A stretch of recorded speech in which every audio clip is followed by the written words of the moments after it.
बहुत young patient माने complain करती मु राति शोइथिबी सकाल 4टा 5टा राति मो निद भांगी जीवो कारण मो अंटा बहुत जोर दर्ज हबो नले लोअर बैक रे बहुत पेन हबो बड़ लोक मानकर कंप्लेन थे मो बसिथिबी किछि नथिबो मु जदी उठी किछि नई की काम कली कि कोनोसी भारी जिंस उठेली मो तळ हाड बहुत पेन होची मो अंटा बहुत दर्ज होची आ गोटे कंप्लेन थे कि लोक मानकर कि मोर अंटार पेन ता होची जोटा कि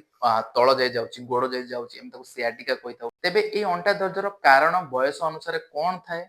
कौन सब टेस्ट करबा एवं कौन प्रॉपर ट्रीटमेंट कले आमे संपूर्ण निरापद रहिबा एवं सर्जरी कोन सब बेले दरकार हुए सर्जरी केतेबेले करिया पड़े ताहा ए वीडियो रे हम आज कथा हबा ता पूर्व आपण जति चैनल को नुवा देखुछंती सब्सक्राइब करि नियंतु एमति नुवा नुवा इन्फॉर्मेशन पाइबा पे वीडियो टी को लास्ट सहित ध्यान सहित सुनंतु कोनोसी भी मन रे जति प्रश्न आसे कमेंट सेक्शन लिखि कि जणा यंग एज रे हम काहे कि सब ये यंग एज रे मोस्टली ये सब इन्फ्लेमेटरी माने कोन एंक्लोजिंग स्पॉन्डिलाइटिस ये ଗୋଟେ ରୋଗ ଏମିତି ରୋଗ ଯୋଉଥିରେ କି ଆମର ହାଡ଼ ସବୁ फ्यूज हुए ଆମର ଦିଟା ଭର୍ଟିବ୍ରାଲ କଲମ ଯୋଉଟା ହାଡ଼ ଯୋଉଟା ମେରୁଦଣ୍ଡର ହାଡ଼ ଦିଟା फ्यूज हुए ନହେଲେ ଆମର ଯୋଉ ଅଣ୍ଟାର ଯୋଉ ହାଡ଼ ଥାଏ ସେ ଅଣ୍ଟାର ହାଡ଼ ମଧ୍ୟ फ्यूज होबा स्टार्ट हुए तो से आपको पेन हुए तो मोस्टली आम क्लिनिकल हिस्ट्री देखिए आम जापर एज रे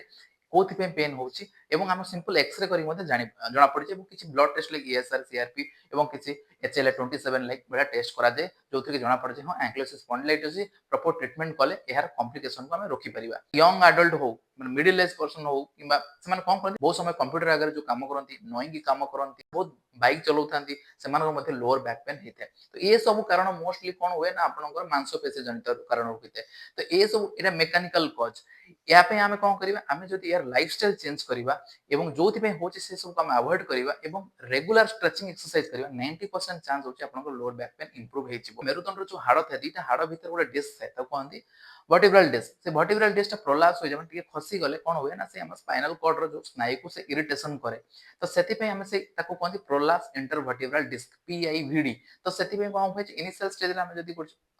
MRI किबा एक्सरे रे जणा पड़ जाए आमे कौन कर इनिशियल स्टेज रे किछि इन्फ्लेमेशन कम करिया पे किछि पेन किलर दिया जाए ता सहित बेल्ट पिंधिया पे कह जाए बेल्ट 3 मास रो बेसी पिंधिले भलो नुह मसल जो मसल रहते मसल एट्रोफी हे जिवो मसल फंक्शन कमी जिवो तो रेयरेस्ट केस रे से जगह टीबी से एरिया रो टीबी हेतले केमे जानिबा से जगह जदी आपनको सब बेले राति रे ज्वर आसी ओजन कमुची लोअर बैक रे आपन पुज बाहरुची तमे जानि पारे किछि इन्फेक्शन लाइक टीबी हे पारे केतरा cancer like prostate cancer mostly prostate cancer रो लोअर बैक पेन होए एवं केतरा blood cancer like multiple myeloma गोटे ब्लड कैंसर होची सेति पे मध्ये आपन लोअर बैक पेन होबार चांस अछि तो सब रेड फ्लैग साइन कोन रेड फ्लैग साइन होची जदी आपन को कोनोसी पादर आपन जानि परनते कि चलिला बेले आपन खाल डिप जानि परनाती कोंटा फुटले आपन जणा पडुनी किबा आपन पाद उठेई परनाती घोसाडी घोसाडी चालुछंती आपन परिस्रार नियंत्रण रहउनी झाड़ा रे नियंत्रण रहउनी ताहाले आपनकर न्यूरोलॉजिकल डेफिसिट आसिलानी से क्षेत्र रे सर्जरी करैबार जरूरत अछि।